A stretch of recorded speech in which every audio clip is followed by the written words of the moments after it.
Everyone has a defensive style that they like to rely on when it comes to getting stops when they're guarding on ball. And I'm going to teach you how to break a bunch of them joints. I'm also going to teach you how to take advantage of a player's agility, speed, and their height. So this is going to be a very important one, y'all. Make sure that y'all watch and pay attention to the end. Now, I'm going to be breaking down a bunch of defensive styles in this video and showing you guys how to take advantage of everything previously mentioned and also how I like to do it. In addition to that, I'm going to be giving you guys a blueprint of how to get open and where you should be shooting from depending on how far your defense is and how they're guarding you. So without further ado, do not forget to like this video, make sure you subscribe to me, and do not forget to hit that notification bell so you can always be notified whenever I upload.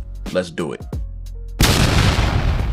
What is good, my 1v1 and ISO community? How are you guys doing, man? I go by Thatguylonely, the 1v1 connoisseur, and I'm about to start teaching you bulls how to make the defense feel pure pain. Alright, they need to feel pure pain and suffering when they guard you, alright?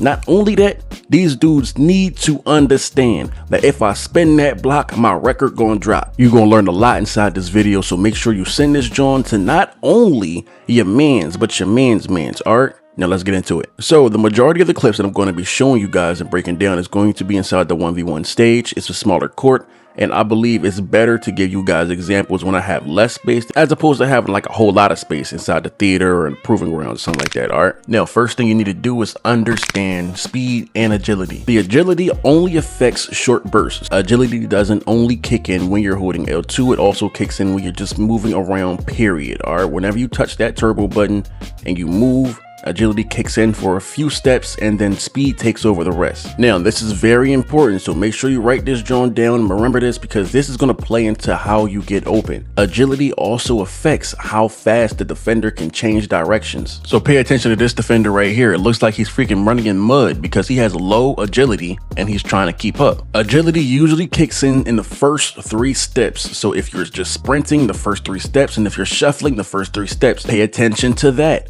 Because if you have a defender with low agility and you shift them and their weight is on the right leg, you can attack the opposing leg and get a free bucket if you have this knowledge. But we're going to talk about that later. Next up is talking about speed. Now I'm talking about the other speed, like being fast.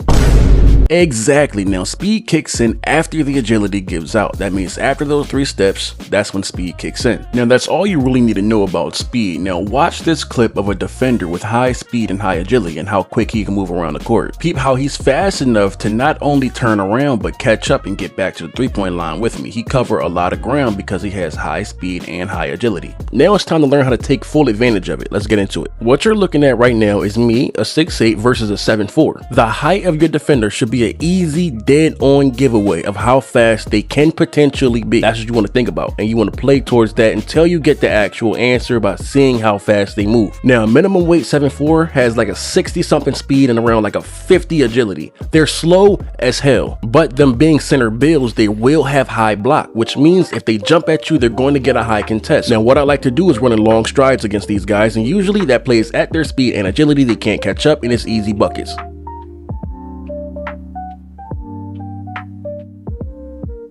Now, before we move on to the next defensive playstyle, it's really important that you keep this inside your head. If you hit a 6'9" height, the max perimeter defense will drop.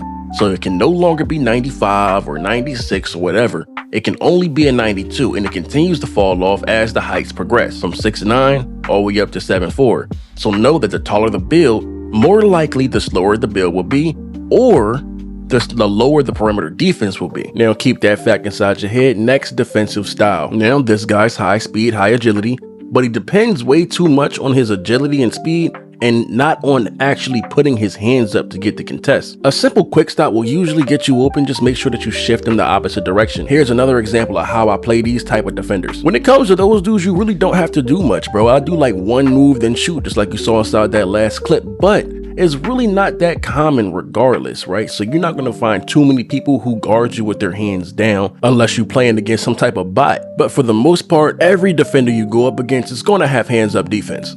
By the way, guys, if you're struggling on actually shifting your defender, don't worry, stick to the end of the video. I will hook you up. Now, we spoke on hands down. Now it's time to speak on hands up defense. The people with high agility, high speed, I'm about to get into all the details you need to know to beat them. Let's get into it. Now pay attention to this clip right here. Now, in order to consistently beat hands up defense, you need to lock this fact inside your head right now. Watch this clip in slow-mo real quick. Bro's hands were just up, right? What happened once he had to sprint to me? Them hands dropped.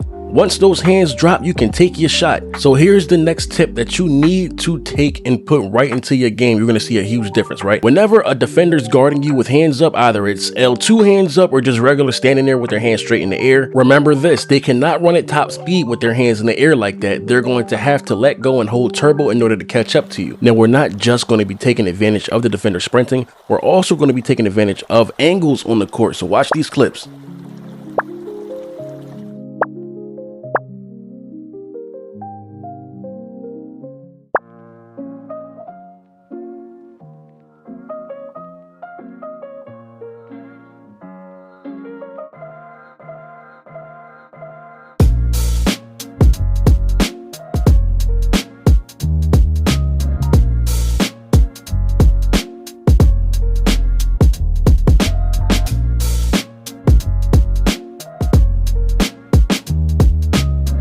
Are we peeping now, y'all? So if you make sure that the defender has to run back at you, their hands go down. That's one. And if they're running back at you at an angle, you have dang near a wide open shot. All right. This is also the reason why you see a bunch of people spamming fades, because hey, it's easy to do once you have this knowledge I'm about to give you. Earlier in the year, NBA 2K Labs did a test on contest and where the contest comes from. Now, before I continue, if you made it this far inside the video, please don't forget to like the video, subscribe, and also turn on post notifications so you can always be notified whenever I upload. Let's continue. And as you can see from this chart, a contest coming from the left or right is dramatically lower than a contest coming directly from the front. And some extra information that you might need before I continue is actually the Deadeye badge. It was combined with a badge that we used to have separately called Blinders. And Blinders was a badge that if you had a defender on the right or on the left of you and they're contesting from that side, their contests and their effect on your green window was actually lessened. Now, having this knowledge combined with the angles and also knowing that their hands go down when they have to run at you, now you're going to start to understand why in these clips I'm greening over people. In reality, they're not even getting a contest. All right, recap.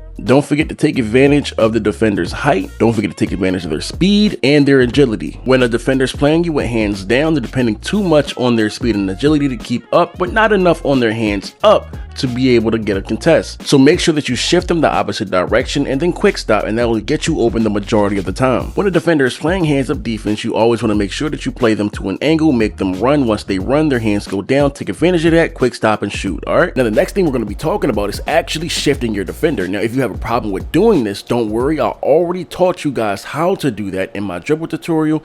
And I also taught you guys in my 1v1 Academy tutorial how to break down your defender and read the defense another way.